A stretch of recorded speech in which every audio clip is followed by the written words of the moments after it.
റബ്ബറിൻ്റെ വില കൂടി നിൽക്കുന്ന ഈ സമയത്ത് അവകാശവാദങ്ങളുടെ ഒരു പെരുമഴയാണ്. ഇപ്പോൾ ആരൊക്കെയോ എം പിമാരൊക്കെ എന്തൊക്കെയോ ചെയ്തു എന്ന് പറഞ്ഞ്, ഞങ്ങളുടെ സംഘടന ചെയ്തു എന്ന് പറഞ്ഞാണ് വാർത്തകൾ വരുന്നത്. അക്ഷരാർത്ഥത്തിൽ മോദി സർക്കാരിൻ്റെ കാലങ്ങളായിട്ടുള്ള ചില ഇടപെടലുകളുടെ ഭാഗമായിട്ടാണ് ഇന്ന് ഈ റബ്ബറിൻ്റെ വില കൂടിയിട്ടുള്ളത്. റബ്ബറിൻ്റെ വില കുറഞ്ഞ കാലത്ത് കേന്ദ്ര സർക്കാരിനെ കുറ്റപ്പെടുത്തുകയും കൂടിക്കഴിയുന്ന സമയത്ത് തങ്ങളുടേതാണെന്ന് വരുത്തുകയും ചെയ്യുന്ന ഒരു വിരോധാഭാസമാണ് ഇന്ന് ഇവിടെ കണ്ടുകൊണ്ടിരിക്കുന്നത്.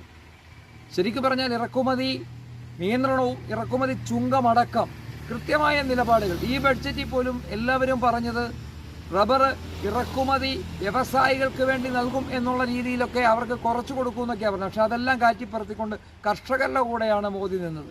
അതുപോലെ തന്നെ വ്യാവസായികമായി പുതിയ മേഖലകൾ കണ്ടെത്തുന്നതിനും സ്റ്റാർട്ടപ്പ് അടക്കം നിരവധി പദ്ധതികൾ